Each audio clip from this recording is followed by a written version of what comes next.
No, en el tuyo.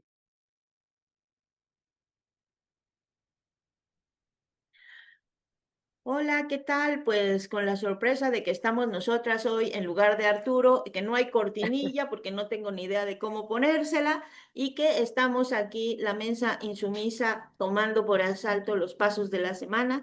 No, no es cierto, no es que estemos pues tomando por asalto los pasos de la semana, es que Arturo tiene un asunto personal que tuvo que atender de último momento. Entonces, hoy no va a haber los pasos de la semana, solo va a haber insumisas. Y como entonces no teníamos la estructura para hacerla, pues acá estamos nosotras para contarles qué pasó en la semana, pero va a ser como una mesa roja, digo, como una mesa insumisa extendida. Es que hemos tenido tanto tema con la mesa roja últimamente que, bueno, ya uno le trae acá en Sí, la es cierto. cabeza. Pero hoy vamos a tener unos los pasos de la semana para contarles de qué se trató, los temas más importantes de la semana y pues con una mesa más bien extendida. Ingrid, ¿cómo estás? Muy buenos días. Buenos días a todos. Aquí Tarde, porque insumisas. esto va a ser en la tarde. Sí. Pero Es que mucha lo gente otro que nos tenemos ve que el decirles es que lo sábado en la estamos grabando mañana. en la mañana, porque luego Bueno, tenemos sí. juntas. Como la mayoría de la gente nos ve en la mañana del sábado con su cafecito ahí, que aprovechan de ver y ponerse al día de tanta cosa los fines de semana, porque siempre ahí es donde más audiencia hay, que me parece muy bien. La idea es presentar un resumen de todo lo que ha pasado la semana para que usted, como está ahí descansando, pueda tener un panorama más o menos de lo que ha sido Latinoamérica en esta semana. Entonces, Daniela Pastrana, ¿qué tenemos Pues para esta elegimos semana? cinco grandes, o sea, cinco grandes Así es. cosas, ¿no? Que puede que vamos a tratar de contarles qué pasó, porque justo porque como esto es un asunto que se resolvió de último momento, eh, y entonces no somos Arturo, evidentemente, entonces, pues todo el seguimiento que él tenía no lo tenemos, pero elegimos cinco cosas. Los datos que presentó el INEGI sobre la pobreza, ¿no? Sobre todo sobre la pobreza, porque tiene muchos otros indicadores, pero sobre todo el tema de la pobreza es muy relevante. Obviamente el tema de Odebrecht, que ya es un asunto que vamos a tener que ir desgranando en las próximas semanas. Ha habido, entre esto, lo de Cold, van saliendo cosas de corrupción importantes que se nos van perdiendo entre la multitud de temas que tenemos. Y luego tenemos el próximo domingo elecciones en Bolivia, en América Latina lo más importante ha sido eso, y que se murió Miguel Uribe, ahorita vamos a platicar también de eso, en Colombia. Y Así es. en Gaza han pasado cosas importantes, esa es la información internacional. Con esas cinco cosas nos vamos a ir en este sui generis pasos de la semana. Ingrid, te dejo los datos del INEGI para que nos cuentes un poco cómo estuvo. Arrancamos entonces con el INEGI México, ¿no? La gran noticia de la semana, usted la habrá visto en distintos lugares, no solo en la mañanera, sino que ha sido retomado por los medios, todos excepto el Reforma, que parece que no le parece relevante, o varios de derecha que no les parece importante, pero es una gran noticia porque en el fondo es el informe que se presenta en la mañanera el día 13, donde se informa que un total de 13.4 millones de personas salieron de la pobreza en México entre 2018 y 2024. De acuerdo con estos resultados, se mide de forma multidimensional un 29,6% de la población en 2024 se encontraba en situación de pobreza, es decir, son 38.5 millones de personas en 2024. Las cifras que nos presentan hoy representan una disminución de 12,4 puntos porcentuales con respecto al 2018, cuando casi el 42% de la población se encontraba en situación de pobreza. Escuche ese dato porque a mí me parece que ese es el dato, Dani. 2018, lo voy a repetir, es decir, cuando empieza el sexenio de Andrés Manuel López Obrador, el 42% de la población se encontraba en situación de pobreza, es decir, casi la mitad, que es una brutalidad, la verdad, considerando, digamos, cómo estos gobiernos del PRIAN empobrecieron a la población al punto de entregar un país donde la mitad de la gente estaba en situación de pobreza. Eso se ha ido trabajando, se ha ido sacando a gente de esta situación. hasta que tenemos esta noticia hoy de 13,4 millones entre el sexenio de López Obrador. Yo diría el sexenio de López Obrador y el cachito que le corresponde a Claudio Sheinbaum es un gran avance. Por supuesto, la derecha no le gusta, han intentado invisibilizar esto, pero ¿qué tiene que ver o cómo se mide o cuál será, por ejemplo, la razón concreta de por qué tanta gente salió de la pobreza? ¿Cómo se hizo? Porque esa es una gran pregunta que uno se hace. En la base de esta semana, que le recomendamos que si usted quiere escuchar con más detalle esta noticia, vaya a la base Latinoamérica y la vea, se entrevistó a Mario Campa, que es nuestro gran colega y amigo de Diario Red, porque siempre está ahí con nosotros y escribe su columna, para conversar sobre esto y preguntarle, ¿no? ¿Cuál es la causa de que tanta gente hubiese salido de la pobreza? Para Mario Campa, esto se debe a un mercado laboral fuerte y a una política salarial laboral, es decir, elementos como el aumento del salario mínimo, sumado a la reforma en materia de subcontratación, que obviamente implica que haya más reparto de utilidades para los trabajadores, y un tercer elemento que son los programas sociales, permitió que los ingresos de los hogares aumentaran por encima de la inflación. Así se mide la salida de la pobreza. ¿Cómo se mide en México la pobreza dimensional, multidimensional? No solamente por los ingresos, porque eso es un elemento. El segundo elemento tiene que ver por el acceso a ciertos servicios, que son 6, entre ellos vivienda, salud, educación, servicios del hogar y seguridad social, y entre otras, ¿no? El acceso a estos servicios más los ingresos permiten medir esta pobreza multidimensional. Por eso, que esta reducción sea tan amplia, quiere decir que además del ingreso, en este país se están abatiendo ciertas carencias que tienen que ver con el acceso a estos servicios. La población cada vez más adquiere estos servicios.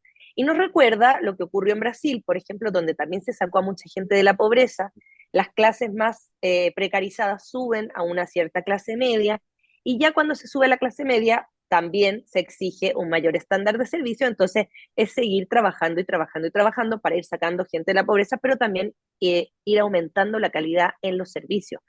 Y cuando le preguntamos a Mario Campas si es sostenible estas políticas, por ejemplo, sociales, ¿no? De los programas sociales, de la transferencia, que se llama, para Mario Campas es totalmente viable hoy en día. Primero porque en México se encuentra muy bien en términos económicos, no es un país que esté endeudado, y lo que está endeudado tiene que ver con lo que se ha usado para obra pública, no es que esté endeudado, digamos, con algo que no se va a ver en el futuro, sino que se ha usado para obra pública, y esa deuda no viene de los programas sociales, que es algo que se dice mucho en la derecha, y por lo tanto esta sostenibilidad de esta política social tiene estos dos motores, es decir, que se aumente el ingreso de las personas laboral y a la vez estas transferencias que son los programas sociales, ¿no? En el futuro, dice Mario Campa, estos incrementos salariales se pueden ir moderando para llegar a un salario medio real. Evidentemente el reto es que siga habiendo empleo, que se siga creando empleo y que los salarios continúen creciendo. En caso de que se busquen más recursos, si México necesitara eventualmente más recursos, ahí recién pensar en una reforma fiscal progresiva para recaudar más, pero por el momento el país se encuentra en una bastante buena situación de salud económica, financiera y endeudamiento. Así que la verdad es un éxito y podemos decir que además es sostenible y además se puede seguir profundizando en eso. Daniela Pastrana. Sí, fíjate que es una cosa muy curiosa, muy interesante este tema de la pobreza, de que en México se empezó a hablar del combate a la pobreza en el sexenio de Carlos Salinas de Gortari, cuando surgió su programa de solidaridad, eh, que tenía componentes interesantes ese programa. El asunto es que lo usaron políticamente y fue, o sea, ellos mismos lo condenaron, creo yo, a la muerte porque se utilizó con fines electorales, no con fines de que la gente saliera de la pobreza. Pero fue la primera vez que se empezó a usar el término de combate a la pobreza. Y de ahí para acá, todos los gobiernos que tuvimos neoliberales empezaron a tuvieron distintos componentes.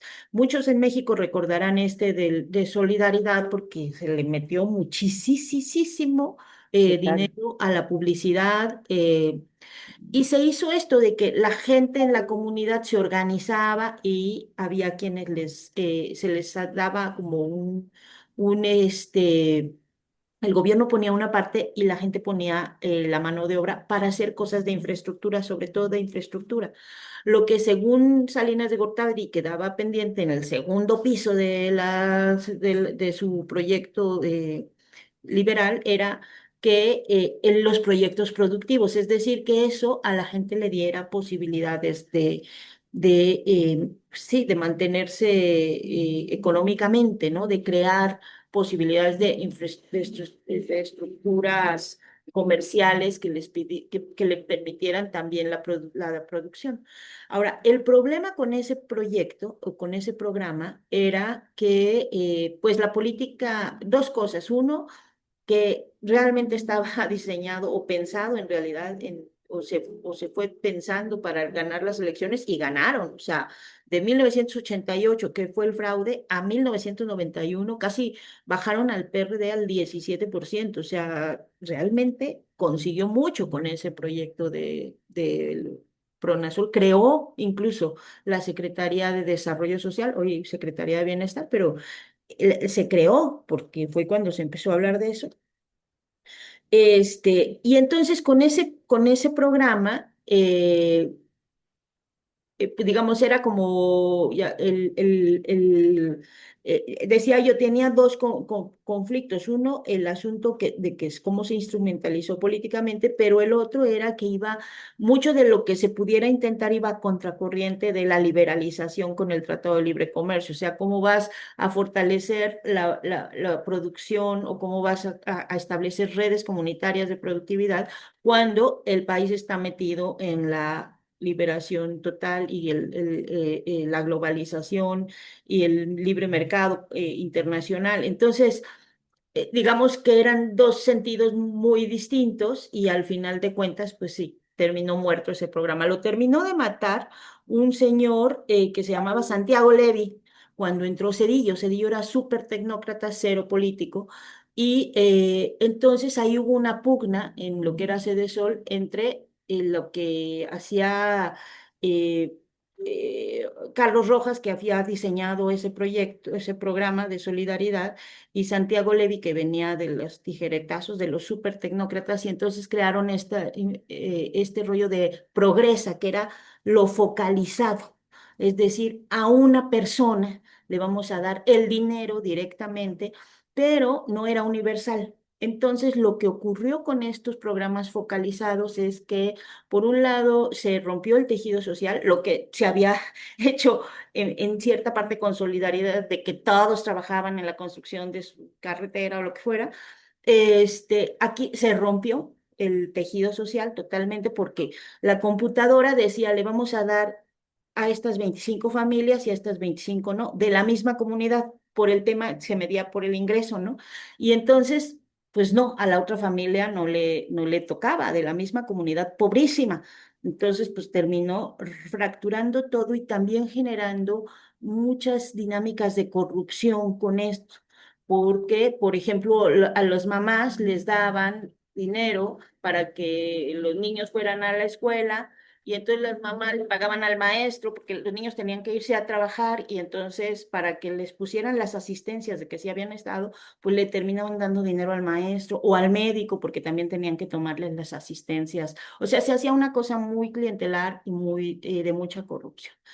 Y luego, con la transición, vino Fox y luego ahí se fue haciendo un desastre. Llegó un momento al final del sexenio de Cedillo, decían que era la Secretaría de no sé qué desastres, porque como que nada más atendía los casos cuando había inundaciones y eso, ¿no? O sea, de quejas y desastres. Entró Fox y pues que nos ponen ahí a la señora Josefina Vázquez Mota. Y la señora Josefina Vázquez Mota venía de dar talleres de no sé qué, de estos de superación personal en la Coparmex. Y entonces puso a todos los delegados literalmente a dar como, o sea, a tener clases de superación personal, porque ella hablaba y entonces le cambiaron de progresa a prospera y era el tema de tú puedes, tú échale ganas, tú lo lograrás, etcétera, etcétera. Y ahí ya se volvió un desastre. Yo me acuerdo mucho, Ingrid, que cada sexenio yo terminaba diciendo, no, pues que regrese Levi, ¿no? Y luego, no, pues que regrese Carlos Rojas. O sea, cada uno era tan peor que decías, híjole, termina uno extrañando a Carlos Rojas, el creador de Solidaridad. Todo este resumen lo hago para el punto Ese Daniel es de la canción, ¿o no? de Es la de Solidaridad. la canción, Ajá, sí, no, impactó la mucho. famosa canción. Sí. Impactó muchísimo eso, porque te digo, después del fraude, con la creación de la Secretaría de Desarrollo Social y con el programa de solidaridad, a los 3 años, Carlos Salinas de Gortari consiguió tener el carro completo, ganó todo el PRI. Era increíble porque decías, tú acabas de pasar un fraude, era para que... No, no, no, ganó todo el PRI en 94. Digo, sí, en el 91 porque eran las elecciones intermedias. Y mucho fue por este proyecto, por este programa, al que le dio muchísimo vuelo. Y ya todos hablaban, también Cedillo decía que, me acuerdo mucho de Cedillo y todos sus programas sociales, y que decía que la pobreza, la medición de la pobreza iba a ser la medida del éxito de su gobierno. Porque le metieron, o sea, narrativamente le metieron mucho a esto. Luego los panistas lo quitaron, te digo que lo hicieron Secretaría de Superación Personal, de la Secretaría de Desarrollo Social con Calderón, nadie se acuerda. Sí, es una señora que se llama Beatriz, no me acuerdo qué, pero nadie se acuerda, así de intrascendente. En los sexenios anteriores, pues imagínate que un secretario de Desarrollo Social era Luis Donaldo Colosio.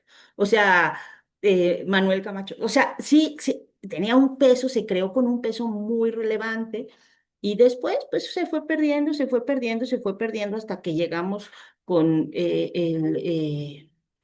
pues, con personas bastante irrelevantes para las últimas administraciones antes de que entrara Andrés Manuel López Obrador y que bueno, Ujú. era su lema y él era casi el diseñador de la política social, ¿no? Le cambió el nombre de Secretaría de Desarrollo Social a Secretaría de Bienestar y diseñó un esquema que tiene como los dos componentes. Sí se da dinero, pero se da dinero universalmente. Se hicieron derechos universales. No, no, o sea, se convirtió en derecho y lo llevó a la Constitución, por ejemplo, la pensión para adultos mayores. O sea, todo ese tipo de cosas los convirtió en derechos universales. No esto de que le doy a uno y a otro no, y a otro sí y a otro no y le apostó mucho a los programas sociales y le apostó mucho a recuperar la pérdida del poder adquisitivo que habíamos tenido Claro. por la vía del empleo, ¿no? Que se había ido devaluando y devaluando y devaluando y devaluando. Eso es lo que diseñó y lo que permitió, y vamos a recordar, y ya con eso te vuelvo a pasar acá el balón, porque lo que permitió fue que en, con todo y la pandemia, no sé si te acuerdas, pero le criticaron mucho a López Obrador que en la pandemia no estuviera apoyando a los grandes empresarios para que dieran trabajo, y él insistió en que no.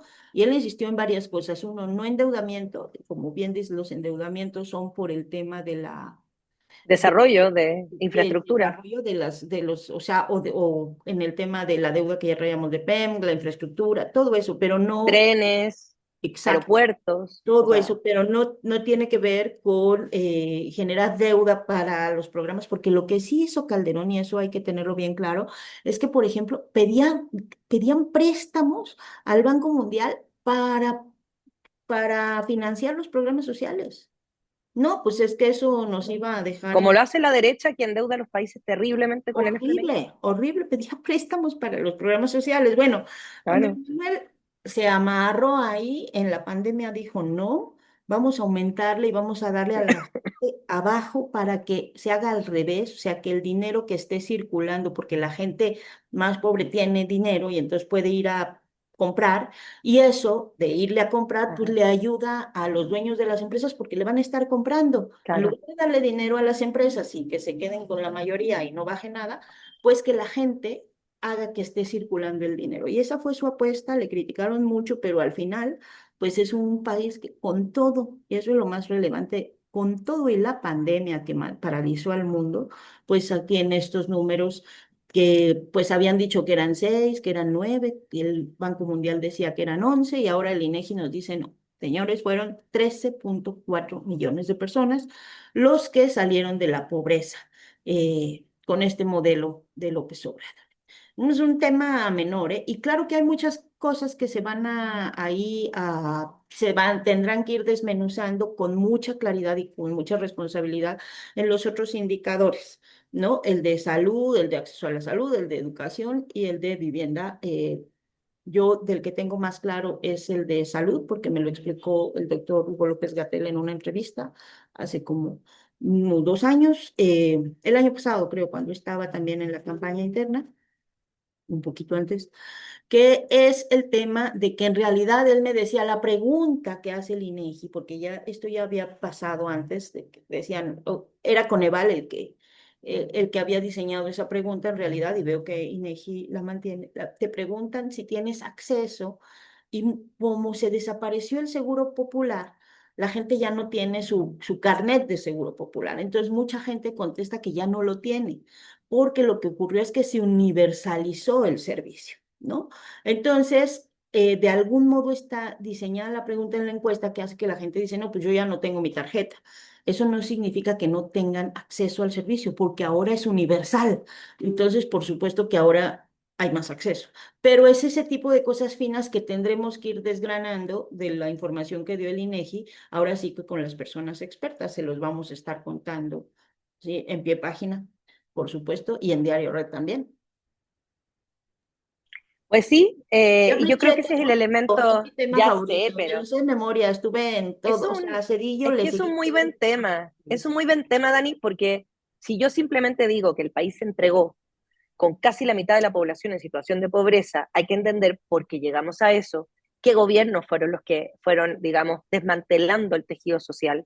Y lo importante es contemplar la dificultad, y yo creo que eso es lo que uno puede medir con esos números, la dificultad que es recibir un país en esas condiciones, porque mucho se critica de muchas cosas, de la 4T, etcétera, pero es que también hay que pensar en qué condiciones se recibe un país que tiene casi la mitad de la población en situación de precariedad, más todo lo de la violencia, etcétera. O sea, imagínense la situación real y que pese a la pandemia, que por cierto, muchos países supertronaron con la pandemia, nosotros no solo no tronamos ni nos endeudamos por la pandemia, que muchos países se endeudaron por la pandemia, sino que además se saca a toda esta gente de la línea de la pobreza. O sea, es un éxito. Imagínense, no hubiera existido pandemia, eso es lo que todo el mundo piensa, ¿no? O sea, ¿cuánta más gente habría salido de la línea de la pobreza si no hubiese existido la pandemia? O sea, la verdad que es un proyecto y yo creo que podemos llegar a eso. Además de decir que López Obrador lo hizo muy bien, por supuesto, pero lo importante aquí está en decir que lo que él plantea como forma, como estructura para salir de la pobreza, ese modelo es un modelo exitoso. Yo creo que eso es lo importante que hay que decir, porque la derecha muchas veces dice que las transferencias directas, los programas sociales, son un fracaso, no se sostienen en el tiempo, los países se endeudan, y en nuestro caso ni nos hemos endeudado por los programas sociales y es absolutamente sostenible en el tiempo. Entonces, la verdad, Daniela Pastrana, por favor. ¿Sabes qué? Una cosa que me parece súper importante ahí que decías eso, la derecha siempre dice esto de que, eh, eh, repítemelo como lo acabas de decir.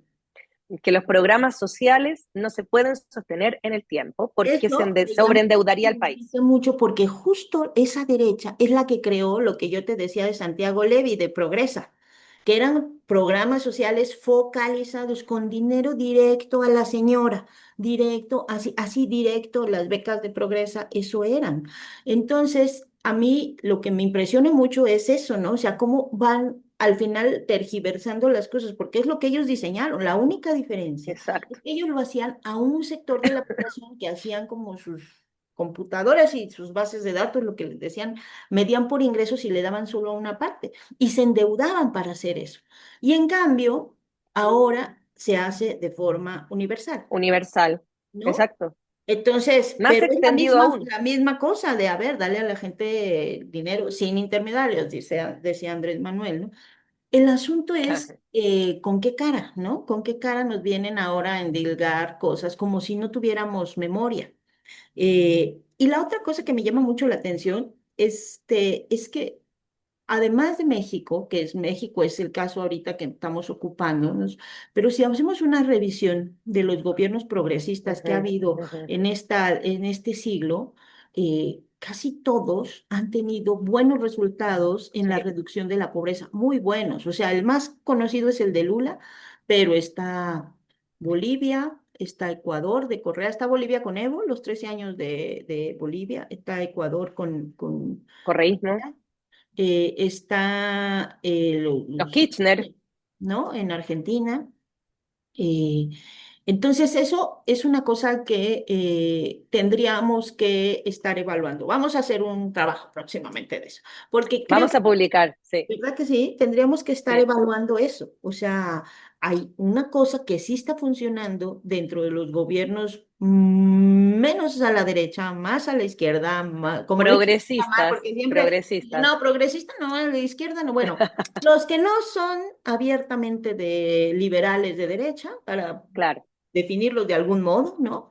Estos gobiernos que tenemos en América Latina que buscan la justicia social, diría yo, esos gobiernos han tenido muy buenos números en los temas de combate a la pobreza. Y eso así es. es una cosa que ni destacan los propios gobiernos y que invisibilizan totalmente en las derechas, como en el caso que decías de reforma, que no le pareció relevante, porque no es un tema que tratan de mantener en bajo perfil.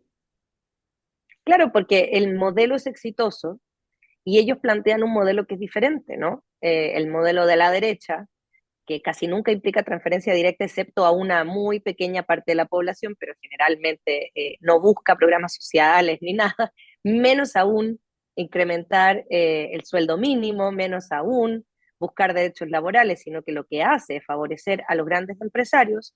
Ese modelo está probado y requete contraprobado, que lo que genera es efectivamente pobreza.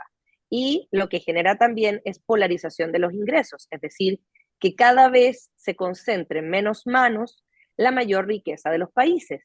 Y eso lo hemos visto en todos estos gobiernos que vinieron y que secundaron a la primera ola progresista, que fue nefasto, digamos, post Lula vino Bolsonaro y así, ¿no? Todo lo que pasó en Ecuador después del correísmo, cómo vuelven a esa lógica de la atomización de los ingresos y la riqueza, y nuevamente vemos cómo incrementan los niveles de pobreza. O sea, es una cosa que está probada. Lo que llama la atención es cómo la izquierda no ha sido capaz de instalar esa narrativa de manera tan certera que cuando llega el momento de las elecciones la gente sigue votando por la derecha, aun cuando eso favorece a 5 o 6 personas. O sea, esa es la parte que nos falta a nosotros, ¿no? La parte comunicacional de informar esto, de que la gente lo vea, ¿no? Porque es un hecho que se vive, no, no solamente se dice, se vive. ¿Sí? Y que además lo que ocurre muchas veces es que ese sector social que sale de la pobreza, después llega, y eso se vio muchísimo en la de Brasil, estaba más bien ahí documentado, pero eso ha ocurrido en otros lados, y vota por la derecha. Exacto. O sea, la gente que salió de la pobreza con Lula es la que votó por Bolsonaro. Y eso uno se dice, ¿por qué? Quizá porque no hay esta explicación, porque no Sí. hay esta pedagogía, porque no hay una amplia difusión de lo que significa que, pues sí, o sea, en general todos estos gobiernos han tenido muy buenos resultados en el tema de combate a la pobreza. Y porque la derecha te engaña, la derecha siempre usa la política del miedo, entonces toda esta gente que sale de la línea de la pobreza, que llega a una cierta clase media, que se acostumbra, digamos, a tener más acceso a los servicios, mejores ingresos, a también exigir mayor calidad de los servicios, porque eso es lo que decía Mario Campa, no solo ya es el acceso, sino que es aumentar el servicio, aumentar la calidad del transporte, de las vialidades, de todo lo que implica, digamos, el acceso a los servicios de un país. Ocurre que la derecha aprovecha de ese reciente, digamos, movimiento social para decirle a la clase media, usted va a perder esos derechos adquiridos si usted vota por la izquierda y yo se los voy a preservar. Y es evidente que alguien que ha experimentado, digamos, la carencia y que recientemente ha tenido acceso a cosas mejores, le dé miedo perder esos derechos que ha ido adquiriendo. Entonces, de eso se cuelga generalmente la derecha para asustar y decir usted va a perder su casa, usted va a perder su empleo, usted va a volver a donde estaba. Y esa es la narrativa que hay que ir desmontando, básicamente, Dani Pastrana. Así que, sin más, pasamos a otro tema si tú quieres. Tú dame Sí, la venia.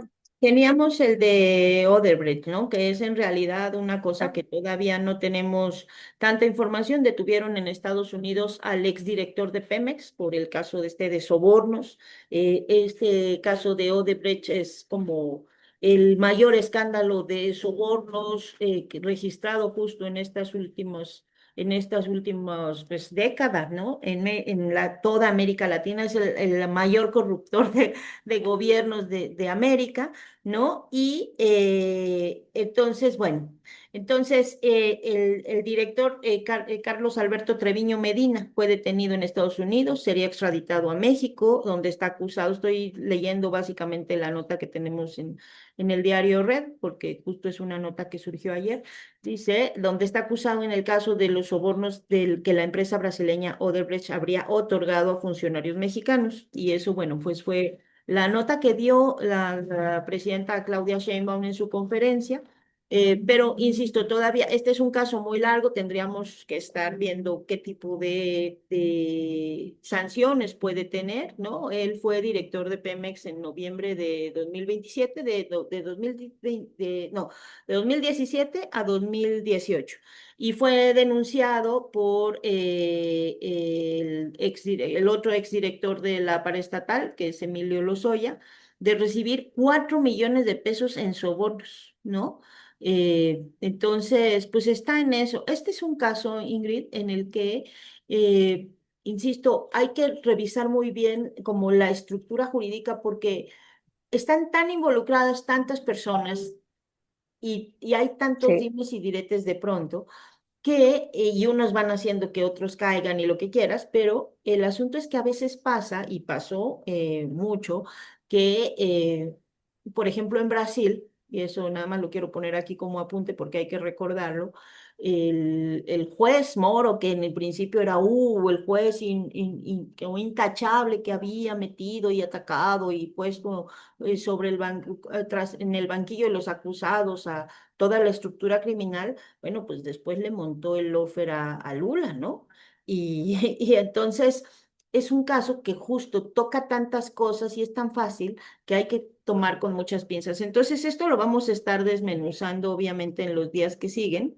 eh, pero bueno, pues es la información que hay hasta el momento. Está detenido y Emilio Lozoya dice que recibió hasta 4 millones de pesos en sobornos.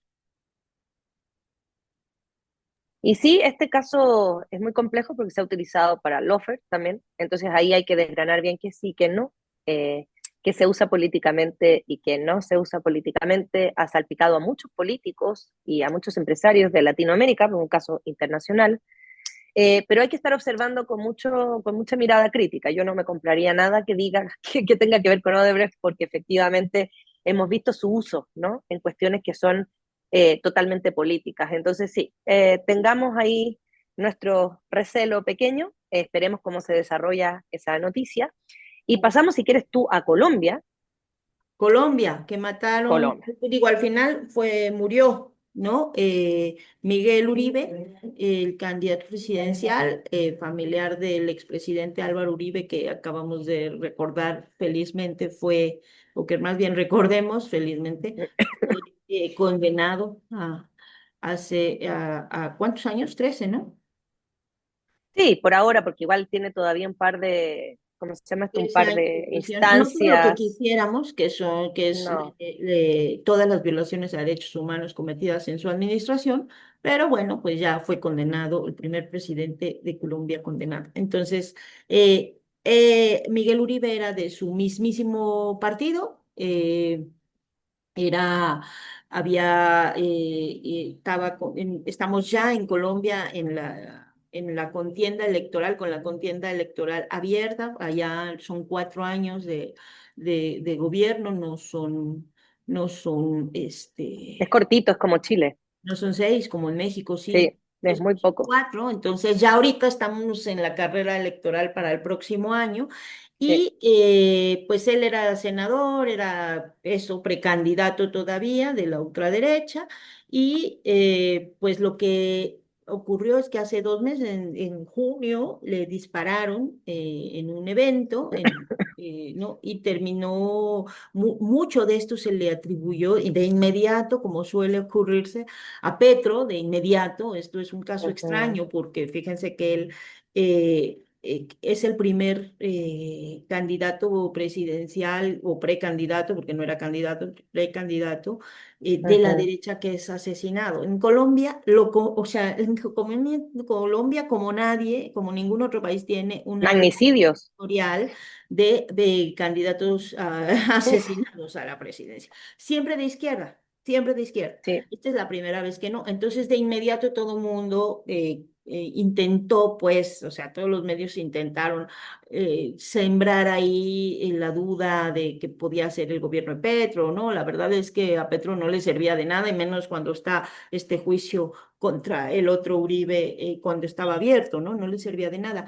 Pero lo que sí ocurrió es que, bueno, se ha estado utilizando muchísimo para atacar al gobierno de Petro. Al final de cuentas, 2 meses después, pues murió en el hospital, nunca pudo recuperarse Ujú. del balazo, ¿no? Y lo que tenemos claro, a mí sí me gustaría como decirles, es como un caso, porque pues, se tiende luego siempre a, claro, nadie quiere que maten a una persona, nadie quiere de verdad ser como ellos. eh, entonces, termina siendo una víctima, pero lo que generó mucho ruido esta semana es que organizaciones de derechos humanos lo ubicaron Ah, como sí, un luchador social o como un líder sí, comunitario, no. no sé, eh, o sí, o como un luchador social que involucra Ujú. cuestiones políticas. Y entonces ahí se nos empiezan a mezclar las cosas, porque él es víctima, ciertamente es víctima, ¿no? Que lo mataron por alguna cosa que todavía no está resuelta. Fue un adolescente, 14 años, que dijo que le pagaron, pero todavía no está claro quiénes son los autores intelectuales de eso. Lo que sí es, pero al mismo tiempo, pues es de, la historia de él es viene de una familia de la oligarquía. O sea, hay una Así es. parte, que esa es la cosa que quizás deberíamos tener clara, ¿no? O sea, porque es víctima, pero también es victimario. Entonces, pues así están las cosas ahorita en Colombia, así están. No sé cómo, Sí. en qué va a evolucionar, porque todavía apenas estaba viendo yo esto último, lo de que uno dice, híjoles, es como si de pronto, no sé, no quiero, no quiero poner ejemplos en México, pero como si alguien que hubiera estado trabajando o en el mismo grupo o de la misma gente que en México ha o sea, utilizado el narco para hacer política, pues de pronto uno lo estuviera considerando, o los medios lo estuvieran considerando, o alguna asociación de derechos humanos lo estuviera considerando, un luchador social. Me parece bien delicado, Ingrid. Es delicado porque, mira, la biografía de este señor, para entrar como en el dato, él nace en una familia, como bien dice Dani, muy de la oligarquía y muy asociada a la política, son políticos. Su madre, y aquí es bien interesante, que era una reconocida periodista en Colombia, fue asesinada en 1991 después de ser secuestrada por el cártel de Medellín. En el 91 estamos en plena época de Pablo Escobar, en plena época del auge del narcotráfico, donde se asesinaba y se secuestraba gente, porque todo esto estaba inmerso en el conflicto armado, pero estaban naciendo los cárteles, ¿no? Y el cártel de Medellín estaba muy fuerte. La madre de él es asesinada cuando él tenía 5 años. Su abuelo, Julio César Turbay Ayala, fue presidente de Colombia entre el año 78 y el año 82. Y aquí viene lo interesante. Según un informe desclasificado de la DEA del año 2024, es decir, del año pasado, Turbay Ayala, es decir, el abuelo del precandidato asesinado, tuvo vínculos con cárteles de la droga colombianos y fue responsable del sangriento estatuto de seguridad que generó muchas muertes. El asesinato de su hija, es decir, la madre del precandidato, esta periodista que fue asesinada en 1991, se ha leído históricamente como un efecto colateral de la instrumentalización de la guerra de la que sirvió él y su familia para pacificar. Es decir, es una familia que políticamente se sumó al conflicto armado para generar aún más violencia y más guerra. Eso no justifica en ninguna medida que se asesine hoy al precandidato, pero sí viene la parte donde uno tiene que poner claramente en la historia, digamos, en el relato que estamos armando de los hechos, dónde se ubica cada quien. Si uno dice que este precandidato era un luchador social y lo quiere emular a los luchadores sociales de la izquierda de toda la vida, es un error ideológico. No se puede entrar, no puede entrar él en esa categoría, porque además él no es asesinado por estar luchando por los pueblos y no es asesinado por estar dando una lucha social. Él es asesinado y no tenemos el móvil aún porque todavía no hay la información para saber cuál es la motivación de ese asesinato, y ahí viene una lectura que también tenemos que dar, ¿no? Que es la parte donde uno piensa, bueno, ¿esto le sirve a quién? Y en el ¿le sirve a quién? Nosotros en la base esta semana también hicimos un programa sobre este tema, si usted quiere profundizar, ahí está el programa, y entrevistamos a Iván Cepeda, ¿no? Que básicamente es un senador que ha estado muy vinculado al caso de Uribe, es quien movió todos estos años, que son como 13 años o 15 años, para que este juicio llegara a un resultado. Este senador, que es del grupo de Petro, digamos, y que ha estado luchando contra toda esta violencia generada por las élites colombianas, lo entrevistamos y le preguntamos, bueno, ¿quién se sirve, no? ¿A quién le sirve el asesinato del precandidato? Y evidentemente que él dice, efectivamente es un día triste para Colombia, se hicieron los funerales, ha sido bien duro porque volver al trauma del magnicidio para el pueblo colombiano es muy terrible, porque la verdad es que sí hubo una época donde los magnicidios eran muy grandes, o sea, es el país con mayor cantidad de asesinados en los candidatos presidenciales. Entonces, es un día difícil, recuerda los peores momentos de esa época, ¿no? Desde hace 30 años, cuando estaba el narcotráfico y el paramilitarismo, pero también hay que hacer una reflexión, ¿no? Más fría en ese sentido. Es decir, el senador dice que en plena campaña electoral, porque esto es importante también, es cuando se produce, hay elecciones el próximo año, hay una estrategia que está utilizando este asesinato para sacar réditos políticos y generar una inestabilidad en la que sea Petro y el gobierno y los políticos asociados a Petro quienes paguen los mayores costos de este asesinato. Y no descarta que en la mente de quienes, digamos, perpetraron el magnicidio, hubiera la intención de favorecer el retorno de la extrema derecha al poder, porque efectivamente esto a quien más le pega es al gobierno de Petro y a quien más favorece es a la extrema derecha, de donde el ex candidato, precandidato presidencial provenía. También alerta, y este es otro elemento, querida audiencia, que siempre ponemos aquí. Adivine quién más puede estar metido en eso, nuestro vecino infame del norte, el papel de Washington. Hay representantes del gobierno de Estados Unidos que han utilizado también esto y que, como en épocas anteriores, intentan dictarle a Colombia la forma en cómo se debe tratar esta situación. Es decir, volver a la doctrina Monroe de seguridad, la guerra contra las drogas, es decir, Estados Unidos está aprovechando esto también para decir, no quieren nuestra ayuda, más bien ustedes tienen que hacer esto, dar consejos, ¿no? De cómo se debe resolver. Y por supuesto, de pasada, pegarle a Petro. O sea, hay intereses aquí de las oligarquías locales y de los gringos, como siempre. Sobre cómo desmontar la violencia política, porque efectivamente esto se enmarca en la violencia política de Colombia, está enmarcado en ese contexto histórico, material del momento. Recuerda el senador que Colombia tiene más de 6 décadas de violencia acumulada y que no se puede decir de un día para el otro, oigan, se acabó la violencia, porque es como decir en México, se acabó la pobreza, o en México decir se acabó la violencia, si se ha acumulado durante 60 años en Colombia. Esto lleva muchos años. Entonces, la verdad es que no se puede decir, oigan, se acabó, Entonces este magnicidio evidentemente está dentro, inserto en ese contexto. Sin embargo, tampoco se puede decir que no se ha avanzado. Y eso es muy importante también decirlo. Es decir, se ha ido avanzando en el combate a la violencia, se ha ido trabajando y hay avances y hay logros. Entonces no se deje usted engatusar por la narrativa de los gringos y de las derechas latinoamericanas que dicen, hoy a propósito de este magnicidio, la violencia sigue exactamente igual que hace 30 años, porque eso no es real.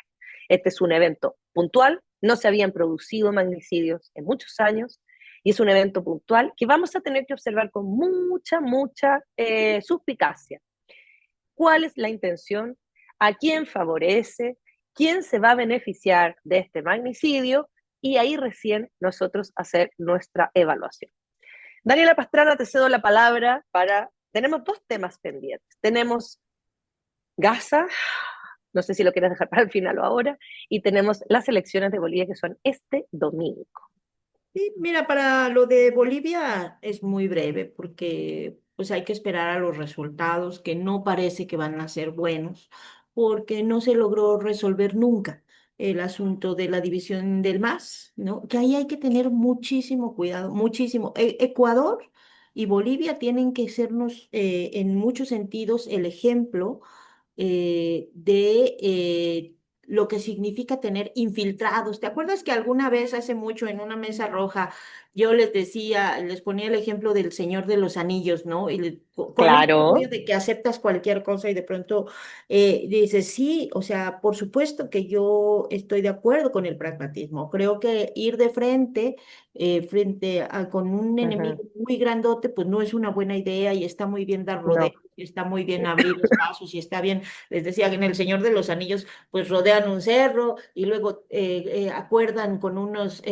fantasmas ahí que les ayuden, o sea, hacen alianzas con gente mafiosa y lo que quieran para poder ganar esas batallas. Pero lo que no puedes hacer es abrirle la puerta de capa a tu ejército a que entren los orcos, porque los orcos te van a comer. Y eso ha pasado en el Ecuador con el caso de Lenín Moreno, que yo varias veces le pregunté a los compañeros que están exiliados acá, pues oye, nunca se dieron cuenta durante el gobierno de Correa quién era Lenín Moreno y decían, no, parecía un compa, aliado, la buena onda y no sé qué. Y miren nada más, no solo los ha perseguido políticamente, sino destruyó todo lo, pues ha destruido, se ha dedicado, se dedicó pues a destruir todo lo que así había logrado el correísmo. Y el otro caso pues es este de Bolivia, ¿no? Que hay un golpe de Estado a Evo Morales, México interviene, le ayuda, él lo ha dicho varias veces, México le salvó la vida en el gobierno de López Obrador. Se impone esta mujer, Yanine Áñez, que es un ser horroroso, que ahorita por suerte está en la cárcel. Y Bolivia, el MAS, el movimiento popular, ¿no? Construido durante el levismo, se alza a recuperar al país, forzan a unas elecciones y en menos de un año salen de un golpe de Estado. Es que eso a mí siempre me impresionó porque decías, en ningún otro lado eso ha ocurrido. Y sí, Es una es locura. difícil.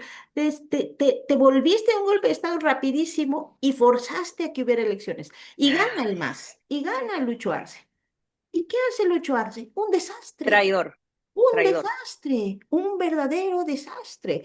Lo Sí. último que estuvimos publicando, una serie de reportajes en Diario Red, es que está absolutamente involucrado en toda la campaña y en toda la operación política, con dinero de por medio, con triangulaciones vía la esposa de Luis Arce, para darle dinero a los ministros, a los magistrados para que no permitieran la candidatura de Evo Morales. O sea, es Un lofer, impresionante, pero orquestado por el traidor. el compañerito, ¿ah? ¿En qué? El infiltrado, les vamos a decir, los Y en, infiltrados. y en generar divisiones dentro de lo que era el MAS, porque de ahí se viene lo que ahora Claro. ha ocurrido con el caso de Andrónico, que es pues un joven político que viene, que es senador, determinado que viene del mismo grupo de Evo Morales, de las mismas zonas incluso, y que ante esta situación toma la decisión de aceptar la candidatura que muchos le decían, lánzate, lánzate, lánzate. Bueno, obviamente a Evo no le pareció, ahí hay dos visiones de los evistas y de los androniquistas, que los evistas dicen, es que esta elección es ilegítima, y tienen razón, ¿eh? Es ilegítima porque de origen hubo toda una operación Ujú, política desde el ujú. gobierno para no aceptar la candidatura, para modificar incluso la constitución, o sea, o más no modificar, sino para saltarse. eh, la constitución de Bolivia lo que dice es que no puedes tener más de dos reelecciones consecutivas. Y lo que determinaron ellos es que no puedes tener más reelecciones. O En sea, la vida. no, nunca jamás puede volver Una a interpretación libre de una la Constitución. interpretación muy extraña. Pero entonces, Rara. y además al que le quitaron digamos, el registro al partido que podía darle como el aval para la candidatura, o sea, una serie de cosas que justo las opera y entonces los divide, porque hay unos que dicen, bueno, ante este escenario vamos a competir con otro candidato y que sea Claro. y hay otros que dicen, no, es que esto es ilegítimo, de origen es ilegítimo. Y se entrampan en esa discusión que ya de por sí tenían muy grande. Y pues entonces las previsiones es que este domingo, muy probablemente, en Bolivia hay segunda vuelta, pero quién sabe si van a Sí. llegar a eso, es muy probablemente que gane la derecha. De hecho, casi un hecho. Ya creo que todos están un poco resignados porque no les van a dar los números a ninguno de los, o sea, no le van a dar los números a Andrónico. Hay unos que han peleado y que han dicho yo me voy a abstener, pero más allá de que se abstengan o no se abstengan, pues parece que el asunto es que esa división ha sido fuerte y lo que viene para Bolivia es muy duro. O sea, ya de por sí está muy duro porque Ay, se llevó al país al desastre y justo un país que era ejemplo de haber sacado a millones de la pobreza, etcétera, etcétera, etcétera, pues ahorita está en una tremenda crisis económica, con una tremenda crisis energética, sí. y pues entonces eso es el alimento para que la gente vaya y vote por la otra opción. Yo creo que podemos sacar algunas lecciones del caso boliviano que nos sirva a otros países, porque es, como dice bien Dani, segunda vez que ocurre algo muy similar, que es que los infiltrados vienen de adentro. Eh, Se elige a alguien que parece ser de la misma línea ideológica del partido, del que viene el presidente, en este caso Evo, o en el caso de Correa, Rafael Correa, ¿no? Alguien que vende un discurso. Y ahí uno se pregunta, ¿le habrán hecho un estudio de currículum para ver que no haya votado por el PAN el año 2000? ¿Quién sabe? ¿Quién sabe? O sea, la verdad es que siempre hay que ver cuál es el pasado y también fijarse bien, porque al final lo que ocurre con los progresismos es que no sacan desde adentro. Eso es lo más trágico de estos dos casos, creo yo, porque es una tragedia, la verdad, lo que ocurrió en Ecuador, y es una tragedia lo que se vislumbra que va a ocurrir en Bolivia.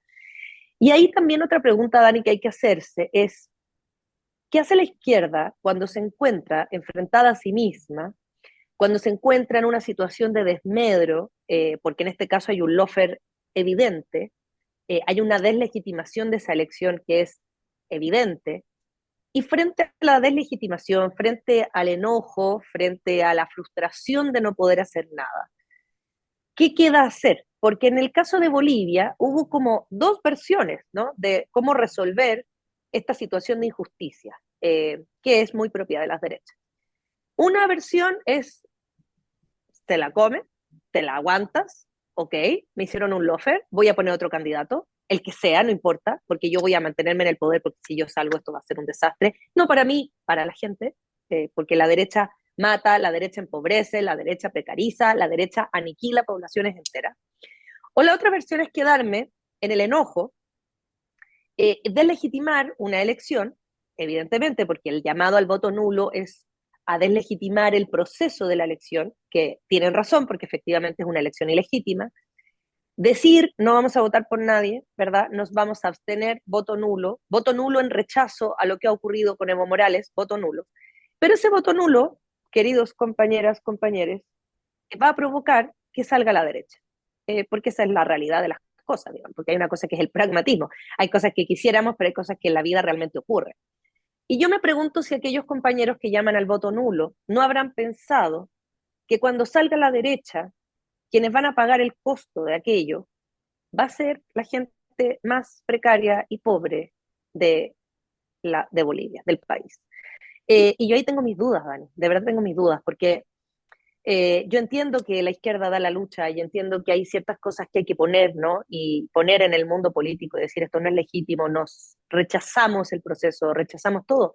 Pero lo que va a ocurrir en la realidad es que no va a pasar nada con esa deslegitimación. Va a llegar la derecha y una derecha espantosa y lo que va a hacer es robarse el país, básicamente. Es lo que hace siempre, ¿no? Se van a robar el país para que 5 o 6 se queden con todo. Nunca se nos olvide qué recursos naturales tiene Bolivia. Recordemos que Bolivia está el Triángulo del Litio.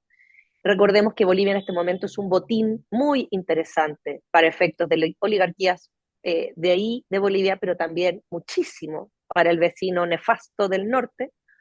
Y por lo tanto también hay mucha mano negra, ¿no? Es evidente que aquí hay mucha mano negra, que no solo está en Bolivia, porque la lucha por el litio, la guerra del litio, pongámosle si queremos la guerra del litio, está dura, porque recordemos que el litio es el que hace que se puedan construir, digamos, toda esta tecnología de los Musk y de todos los tecnobros de Estados Unidos. Ellos necesitan el litio. Esto es una guerra por el litio. ¿Y qué vamos a hacer como izquierda? Se las vamos a dar porque estamos indignados y enojados con un proceso que fue en desmedro de nosotros, se lo vamos a regalar porque lo que va a ocurrir es que efectivamente se lo van a regalar. Yo tengo muchas dudas, Dani, respecto a las posturas del llamado al voto nulo.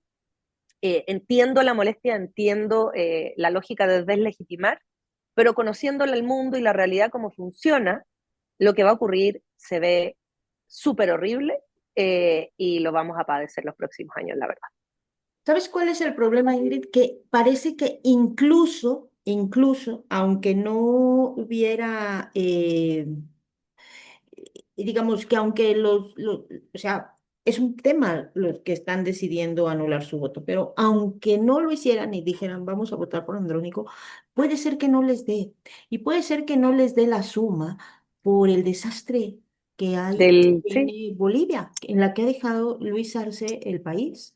O sea, porque la gente generalmente, pues, como ya lo decíamos también con los temas del combate a la pobreza en México y esta historia que les hice, la gente vota si sus condiciones materiales de vida están mejorando, ¿no? por O sea, si supuesto, lo percibe sí, directamente, pues por supuesto que va a votar, te digan lo que te digan, te ofrezcan lo que te ofrezcan, sea quien sea, pero ese es un elemento fundamental, pero las condiciones materiales de vida se fueron al diablo con este gobierno. Entonces, eso también es un tema que hay sí, que tener, porque eso digamos que Bolivia concentra las dos cosas, la traición, ¿no? Pero también el desastre económico que genera, y a eso nos recuerda más bien el caso de Argentina, ¿no? Que es de claro, kirchnerismo que deja Alberto Fernández recibe el país en una situación muy compleja, sí, porque le habían dejado una súper de Macri. Macri, pero además hace todo muy mal, hace No colabora a la no causa, ayuda nada. no Y ayuda, entonces, no, pues tienes a Milei. O sea, es que es increíble eso, ¿no? O sea, también desde las izquierdas creo que eso se tiene que hacer una súper reflexión, ¿no? De lo que ha ocurrido con estos gobiernos, los distintos que hay, los distintos ejemplos que hay en América Latina, los distintos procesos que se tienen, pues para no estar repitiendo las mismas cosas, ¿no? Entonces, cuando uno ve esos ejemplos, porque lo que nos dejan claro estos países, Ingrid, es que ninguna batalla está ganada 100%. Uno cree que ya estás bien porque aquí pues ahí vamos como en esta ruta, pero esto puede dar la vuelta, siempre puede dar la vuelta, siempre hay intereses de fuera de que dé la vuelta, pero además estas implosiones, y si no haces un buen gobierno, bueno, pues ahí están los resultados. Sí, nefasto. Y yo creo que hay que pensarlo muy en código de nuestro país, aquí México también, ¿no? Es decir, nada está asegurado, compañeros, nada está asegurado. Y generalmente estos traidores, estos infiltrados que destruyen, que implosionan los movimientos, están adentro. Entonces también usted le invitamos a observar, ¿verdad? Todos los perfiles que hay dentro de Morena, de la 4T, e identificar quiénes están a la izquierda y quiénes no, quiénes realmente creen en el proyecto y quiénes son unos oportunistas que se treparon en el proyecto para conseguir privilegios, para conseguir, digamos, negocios, o sea, todo eso hay que estarlo mirando y por eso uno no puede perder ese sentido crítico, ese espíritu crítico, porque en el minuto en que lo perdemos, le damos el relato a la derecha, le damos la posibilidad a estos infiltrados de acaparar y quedarse con los movimientos, y ocurre lo que ocurrió en Ecuador y lo que va a ocurrir en Bolivia. Así que el panorama para Bolivia no está muy positivo. Veremos el domingo si es que hay una segunda vuelta, que probablemente va a ser entre el mega facho y el facho, lamentablemente. Son segundas vueltas que no motivan a nadie. Y para terminar con el trago más amargo del mundo mundial, Daniela Pastrana, porque ese sí que es terminar así con lo peor que tiene la humanidad hoy en día. Y ahí sí voy con Todos somos Gaza, porque lo que ocurra allá es el futuro de la humanidad, se los digo. Si dejamos que eso siga, así va a ser el futuro de la humanidad. Hoy es Gaza, mañana puede ser Cuba, pasado mañana puede ser Venezuela, y así sucesivamente hasta llegar a México, no lo sabemos. Y por lo tanto tenemos que estar mirando a Gaza. ¿Qué nos cuentas de lo que ha ocurrido últimamente con esta tragedia humanitaria? Bueno, estamos con el anuncio, no habíamos hablado ya hace rato de Gaza, pero estamos con este anuncio de Netanyahu de que iba a entrar ya a ocupar totalmente Gaza, ¿no? Ante un mundo que se queda impasible, o sea, pasmado, que no sabe cómo reaccionar. Ya lo hemos dicho 200.000 veces, en los países que podrían hacer algo, bueno, uno lo está alentando, le aplaude, ya hablamos aquí de Trump, de sus cartas de amor a Bibi, no sé qué. Eh, el patético, de verdad, lamentable lugar que ha tenido en esta historia Europa, que así va a quedar, ¿no? El hoyo más negro, o sea, yo creo que va a ser uno de sus episodios más vergonzosos. Entonces, bueno, entran a ocupar, están en ese operativo como ya final para entrar y ocupar totalmente Gaza. Y esta semana lo que hicieron es asesinar, bueno, entre muchas cosas, o sea, las imágenes son súper dolorosas de los niños que mueren por hambre, van por lo menos 100. Es horrible, o sea, ver esas imágenes es realmente dolorosísimo porque es por hambre, o sea, además de todo, es que ya esos niveles de brutalidad a los que se llega ya de verdad a veces son inenarrables, y mataron, había un joven reportero, Anas al-Sharif de Al Jazeera, que era la cara visible que nos estaba contando lo que ocurría en Gaza. Él junto con todo el equipo de Al Jazeera, que eran, son 6 en total, creo, 5, 1, 2, 3, 4, 6 personas, eh, las que fueron asesinadas en este ataque. Justo estaba cubriendo las últimas incursiones de Tel Aviv en Gaza, ¿no? Y él había anunciado o sea, se había anunciado ya que querían matarlo, o sea, la verdad es que tampoco era una cosa así. Pero lo que es muy impresionante, porque es lo que ha dejado, que él dejó como su testamento, ¿no? O sea, un texto para publicarlo si se moría. Eh, Además de que hay ahí, han circulado también fotos con sus hijos, con su hija, Las fotos son lo es, peor de lo peor que uno puede ver, la verdad. ¿no? Y los videos de cuando Sí, con su se hija. encontró con la nena hace unos meses. No, bueno, es fuertísimo. Pero él dice, y esto creo que es lo más importante, porque dice, este es mi testamento y mi último mensaje. Si estas palabras llegan a ti, debes saber que Israel ha logrado matarme y silenciar mi voz. Sobre todo, que la paz sea contigo y que Dios te bendiga y te dé su misericordia. Y entonces, pues tiene varios párrafos, no voy a leer toda la carta, la pueden ver, la publicamos íntegra en Diario Red. habla de los dolores que ha experimentado, de ver, ¿no? De mirar, de tocar el sufrimiento de lo que estaba pasando, ¿no? Y también ha dudado de transmitir muchas cosas y de transmitirlo como era, decía, sin distorsiones, sin falsificaciones, porque es muy fuerte lo que está pasando. Y entonces me voy a ir más abajo a la parte que me parece a mí más fuerte, porque dice, te confío Palestina, la joya de la corona del mundo musulmán, el corazón palpitante de cada persona libre de este mundo. Te confío a su pueblo, o sea, a nosotros, a quienes nos dirige la carta, a sus hijos oprimidos e inocentes, ay, ya está, creo que voy a llorar, que nunca han tenido tiempo de soñar ni de vivir en seguridad y paz. Sus cuerpos puros fueron aplastados bajo miles de toneladas de bombas y misiles israelíes destrozados y esparcidos por los muros. Te insto a no dejar que las cadenas los silencien ni que las fronteras los limiten. Sean puentes hacia la liberación de la tierra y su gente hasta que el sol de la dignidad y la libertad se levante sobre nuestra patria arrebatada. Te confío el cuidado de mi familia. Te confío a mi amada hija Sham, la luz de mis ojos, a quien nunca tuve la oportunidad de ver crecer como soñé. Te confío a mi querido hijo Salah, a quien hubiera querido sostener y acompañar en la vida hasta que fuera lo suficientemente fuerte para llevar mi carga y continuar la misión. Te encomiendo a mi querida madre, cuyas benditas oraciones me han traído hasta aquí, cuyas súplicas han sido mi fortaleza y cuya luz ha guiado mi camino. Ruego a Dios que le conceda la fuerza y la recompense con lo mejor de las recompensas.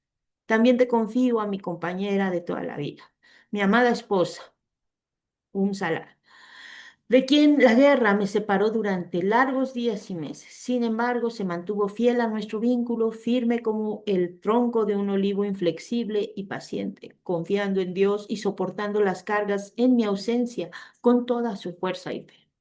Te insto a que los apoyes, a que sean, óyeme, su apoyo después de que de Dios Todopoderoso. Si muero, moriré firme por mis principios.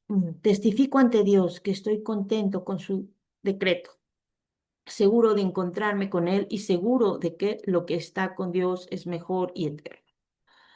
Eh, Dice otras palabras relacionadas con lo mismo. Dice, perdóname por mi fracaso y ruego por mí con misericordia, pues he cumplido mi promesa y nunca la he cambiado ni traicionado.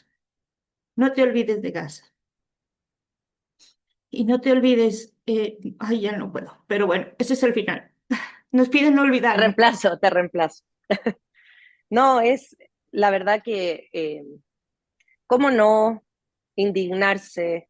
¿Cómo no frustrarse también, ¿no? Frente a esta ya larga historia de genocidio, masacre, asesinato, precarización, hambruna, que ha producido una serie de intereses sobre, digamos, un pueblo, que es un pueblo que ha sufrido ya una cosa que uno dice, mira, yo no sé cómo siguen resistiendo. Y fíjate que creo, Dani, que el testimonio de este reportero es un testimonio que habla muy bien de el alma y el espíritu de Palestina.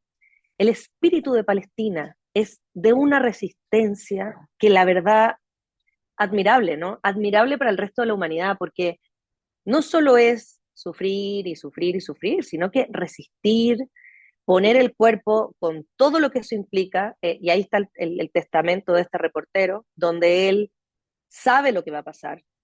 A él le avisaron que no se pusiera ahí, que no informara de dónde estaba ubicado, que se escondiera, y él dijo, saben perfectamente dónde estoy, aquí los voy a esperar.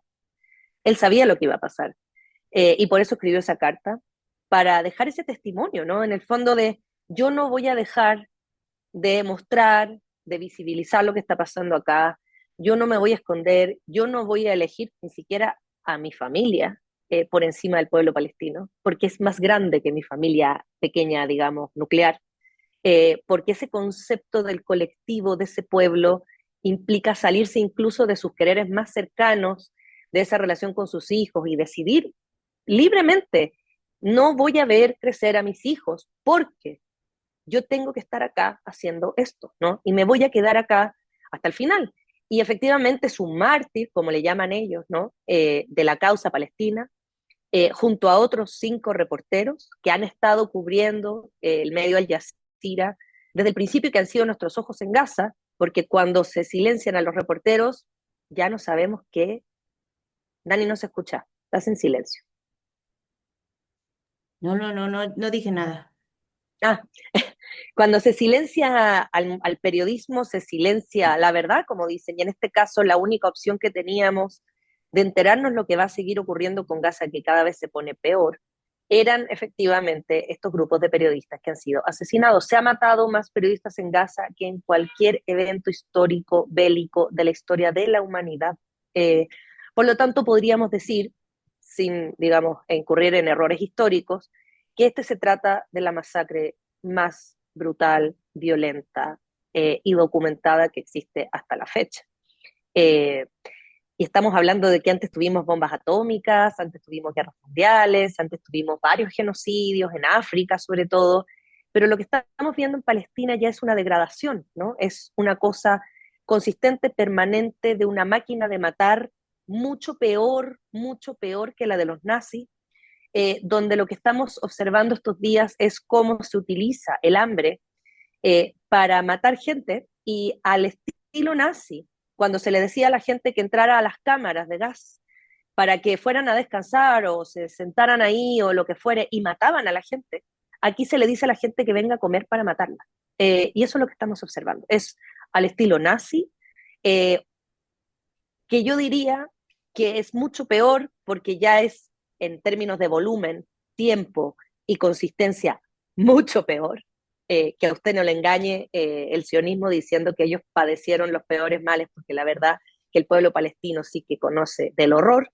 ¿Y qué nos queda como humanidad hacer? Porque frente a esto, uno dice, estamos en la degradación, estamos en un momento mundial muy difícil, con un ascenso de la ultraderecha, con masacres que están ocurriendo frente a nuestras narices sin que podamos hacer nada, con una Europa en la lona que no sirve para nada, que no se pronuncian de nada, con un papel histórico, pero paupérrimo, la verdad, porque no sirven de nada, o sea, ya es un continente que ya, dense por finiquitados, amigos, y ni hablemos de Europa nunca más. Con un Estados Unidos peor que nunca, en términos de lo que está haciendo en Gaza, y un Netanyahu desatado, pero sostenido evidentemente por Estados Unidos. Esto no se actúa solo, aquí hay un interés detrás, que básicamente es el de siempre: recursos naturales, tierra, posición militar, chao, no importa a la gente, vamos a desplazar al pueblo palestino como sea. Se votó hace poco en el Parlamento israelí ya una decisión de invadir el territorio de Gaza, y frente a eso el mundo pasmado, nadie dijo nada, no hay problema. Va a ir Netanyahu a Argentina, libre como una paloma, aunque tiene causas internacionales donde se pide la detención de Netanyahu, y Netanyahu viaja por el mundo de manera libre, como si no hubiera ninguna orden de detención en su contra. Ya están pidiendo en Argentina que lo detengan, en la Argentina de Milei, usted comprenderá que va a lugar seguro. Y por lo tanto ya es un nivel yo diría, aberración en términos de cómo se ha traspasado las mínimas básicas del derecho internacional y de las reglas que rigen el mundo. Las nuevas reglas que rigen el mundo son el horror, ¿no? Y el desate donde no tenemos limitación, y tenemos que estar muy atentos porque la verdad lo que ocurre en Gaza es lo que ocurre acá. Usted no se olvide de que los sures globales somos todos, estamos en la misma situación, que tanto Palestina como Latinoamérica, como África y parte del mundo asiático estamos en la misma situación. Cuando ya agoten Palestina, van a ir por otros lugares, y esos otros lugares probablemente van a ser nuestros territorios. Entonces, la verdad es que se le llama, ayer hubo, digamos, ayer o anteayer, ayer creo fue, el 13, no, antes de ayer, hubo una marcha aquí en México por el asesinato de los reporteros, que se produjo, digamos, en el Ángel de la Independencia. Hay una convocatoria para el día domingo a las 3 de la tarde a una marcha que va a partir desde el Ángel hacia San Lázaro, para demandar que de una vez por todas el gobierno de México rompa relaciones con Israel, porque es inconcebible que a estas alturas, se lo digo en serio, y no me importa criticar al gobierno de Claudia Sheinbaum, es inconcebible que México no se haya posicionado de manera concreta en contra de este genocidio. Es inconcebible, porque ya llegamos a un punto en que yo no sé qué más pruebas necesitan, yo no sé qué más traspasos necesitan, porque les digo, vienen después por nosotros. Entonces, si nosotros no nos posicionamos, es dejarles el camino libre. Se le invita a participar de la marcha este domingo a las 3 de la tarde desde el Ángel de la Independencia. ¿Es cuánto, Daniela Pastrana? Estás en silencio. Sí, digo que, pues sí, esta es la... No queríamos cerrar con esta historia, nos hubiera gustado cerrar con alguna cosa más amable. Empezamos muy bien con la, o sea, que dejaran 13 millones de personas la pobreza en 6 años, y cerramos con esta, pero pues ese es el mundo en el que estamos. Entonces toca ir, toca Toca seguir ir. insistiendo, toca seguir protestando. Por supuesto, si los gobiernos eh, tendrían muchísimo más presión para tener una decisión más firme si hubiera unas movilizaciones mucho mayores en México. Toca ir, de verdad, toca ir. Toca Toca presionar. hacer todo lo que sea necesario y toca poner todo lo que sea necesario, porque, pues por todo lo que ya dijiste, y ya no voy a repetir porque la verdad es muy, muy triste. Yo con eso creo que ya tenemos que cerrar. Aquí estábamos, les digo, supliendo un poco a Arturo, supliendo un poco el programa y ya nos extendimos nuestra mesa cotidiana. No Ya tenemos más notas positivas para darle, pero queríamos que más la cosas rabia lo positivas. movilice. Ujú. Bueno, hay una cosa muy positiva que sí Ah, quiero dejarles. En Canal Red estamos abriendo también nuevos proyectos. eso. Canal Red América Latina, nosotros estamos en el diario Red América Latina, pero tenemos otras múltiples funciones allá, como ya saben, porque es un medio muy chiquito, pero que está con muchas ganas de hacer más cosas y esta semana arranqué mi espacio de entrevistas, estas entrevistas que a mí me gusta hacer nada más por el placer de hacerlas, porque me hacen pensar, porque me ayudan a retroalimentarme. Entonces entrevisté a Citlali Hernández, que me parece que tiene un perfil bien interesante porque es muy joven, porque es bisagra entre distintas generaciones, eh, porque tiene una cosa que creo que valoraciones muy importantes que de contar tanto de la izquierda, de Morena, del feminismo en Morena, etcétera, etcétera. Y lo arrancamos esta semana en el espacio de Canal Red América Latina. Entonces les invito a ver el Miralejos que salió esta semana, el martes, y les invito a ver el que viene, porque el que viene va a estar también muy bueno. Entonces, esa es una buena noticia, eso me Esa alegra. es una muy buena noticia, Es el sí. tipo de cosas que uno hace porque dices, no, hay gente a la que uno le dan ganas de saber un poquito más de qué piensa y qué podemos aportar al debate de nuestras izquierdas.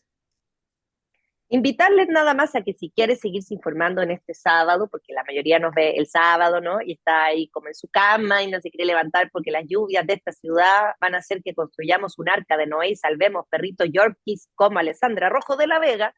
Dado eso, yo le diría que tiene Mira Lejos de Daniela Pastrana, La Base, América Latina y La Mesa Roja.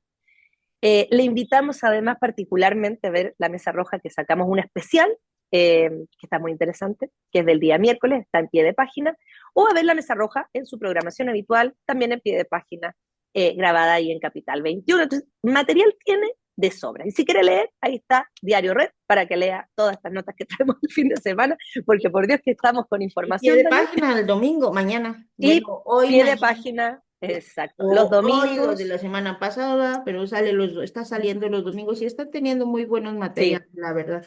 Ahora lo está coordinando todo Alejandro Ruiz, y está coordinando a un grupo de jóvenes que están haciendo muy buen trabajo, ¿no? Y son jóvenes que están dentro del proyecto de pie de página con este tema de jóvenes construyendo el futuro como aprendices capacitándose para ser periodistas. No son periodistas de profesión, pero están haciendo unos trabajos que ya quisieran otros muy buenos, exacto. Sorprendentemente buenos. Así que vaya a pie de página, lea los reportajes y más nada, nos seguimos viendo en la semana porque no nos para nadie, Daniela Pastrana. No nos callarán. Exactamente. Exactamente. Pues Ingrid, muchísimas gracias por esta plática, esta mesa insumisa extendida, que la próxima semana ya estará aquí Arturo de nuevo y ya estará normalmente con las entrevistas y con las salidas de emergencia, que lo vamos a extrañar ahora, ¿no? Bien. Y bueno, pues esperemos que todo esté bien con Arturo. Les mandamos un abrazo muy grande a todas las audiencias. Muchas, muchas, muchas gracias por el acompañamiento que nos han dado en estos El apoyo. situaciones difíciles. Y acá están siempre al pie o sea, como muy solidarios. Hemos recibido muchísimos mensajes que realmente nos Muchísimos. conmueven mucho. Esa es la parte sí bonita de la historia de nuestra semana. Estamos muy sorprendidas por el apoyo masivo. No nos esperábamos tanto apoyo, la verdad, así tan masivo, con tantos mensajes, tan chidos los mensajes. Y si usted no sabe de qué estamos hablando, bueno, para ahí está la mesa especial, la mesa especial del miércoles. Le explicamos bien qué es lo que está ocurriendo. Y nada, gracias por el apoyo a nuestra querida audiencia y nos vemos la próxima semana. Daniela Pastrana. Chao.